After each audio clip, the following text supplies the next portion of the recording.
الحمد لله رب العالمين والصلاة والسلام على سيد الكونين وعلى آله وأصحابه وأزواجه وذرياته وأهل بيته أجمعين.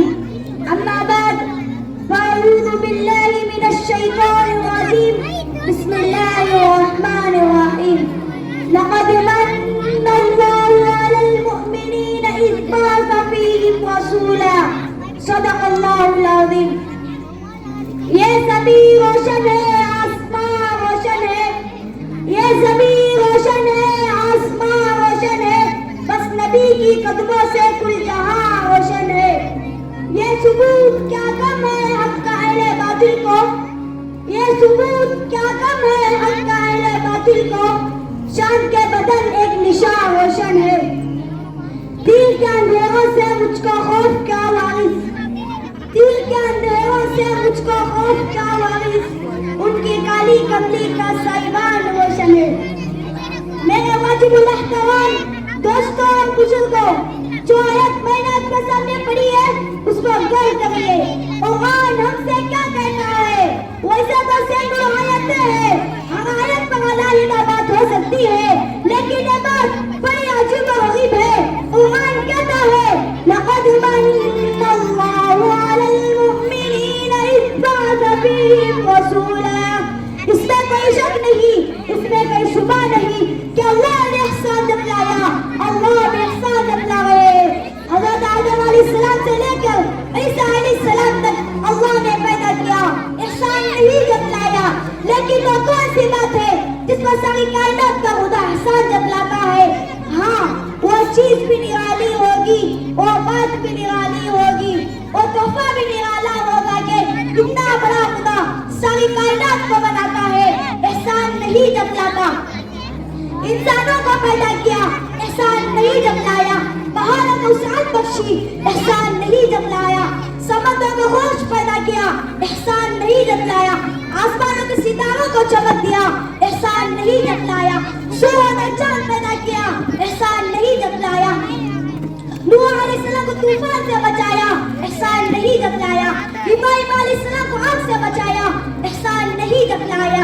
اسماعیل علیہ السلام کو چھری سے بچایا، احسان نہیں جتلایا. یوسف علیہ السلام کو کنویں سے نکالا، احسان نہیں جتلایا. تمام انبیاء کو عصمتیں بخشی، احسان نہیں جتلایا.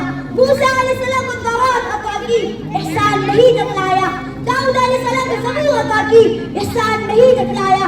عیسیٰ علیہ السلام کو انجیل عطا کی، احسان نہیں جتلایا. الغرض کائنات کے ذرے ذرے کو پیدا کیا، احسان نہیں جتلایا. لیکن جب میرے اور آپ کے آقا تاجدار مدحہ سرکار مدینہ احمد مجتبی حضرت محمد رسول اللہ صلی اللہ علیہ وسلم کی تخلیق کی باری آئی تو قرآن نے کہا لقد من اللہ علی المؤمنین اذ بعث فیہم رسولا. اللہ نے فرمایا کہ آج میں پر انسانیت پر احسان کر رہا ہوں. جو چیز میرے خزانے میں تھی وہ میں نے تمہیں دے دی. وہ چیز رسول اللہ صلی اللہ علیہ وسلم کی ذات اقدس ہے. یہ نبی پاک صلی اللہ علیہ وسلم کی شان ہے. یہ وہ نبی ہے جن کے چہرے کو قرآن نے والضحیٰ کہا، جن کے زلفوں کو قرآن نے واللیل کہا، جن کے دانتوں کو قرآن نے یاسین کہا، جن کے سینے کو قرآن نے لم نشرح کہا، جن کے اخلاق کو قرآن نے انک لعلی خلق عظیم کہا، جن کے چادر کو قرآن نے یا ایھا المدثر کہا، جن کی کمبل کو قرآن نے یا ایھا المزمل کہا، جن کے آنکھوں کو قرآن نے ما زاغ البصر وما طغى کہا، جن کے آنے کو قرآن نے لقد جاءکم رسول من انفسکم کہا، جن کی رحمت کو قرآن نے وما ارسلناک الا رحمۃ للعالمین کہا، جن کے ہماری کو قرآن نے وما ارسلناک الا کافۃ للناس کہا، جن کی حیثیت کو قرآن نے بشیر و نذیر کہا، جن کے عصمت کو قرآن نے سراجا منیرا کہا. اور یہ بتایا کہ آپ پیغمبر تو رحمت للعالمین ہے اور میں رب العالمین ہوں. میرے سوا اب کوئی نہیں اور تیرے سوا احمد کا تاجدار کوئی نہیں. معزز دوستوں، قرآن نبی عمل ہے، قرآن متن ہے، نبی تشریح ہے، قرآن اجمال ہے اور نبی تفصیل ہے۔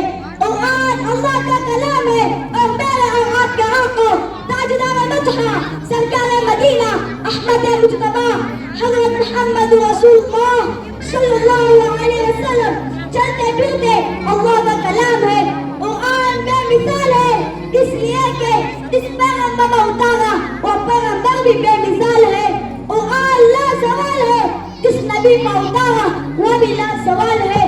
قرآن کو پڑھ کر کوئی تھکتا نہیں اور ہمارے نبی صلی اللہ علیہ وسلم کو دیکھ کر بھی کوئی تھکتا نہیں۔ بس دعا فرمائیں کہ اللہ تعالیٰ ہم تمام کے علوم میں رسول اللہ صلی اللہ علیہ وسلم کی شان بیٹھائے اور ان کے طریقوں کو جان جان کر اپنانے کی توفیق عطا فرمائے، آمین۔ وآخر دعوانا ان الحمد للہ رب العالمین۔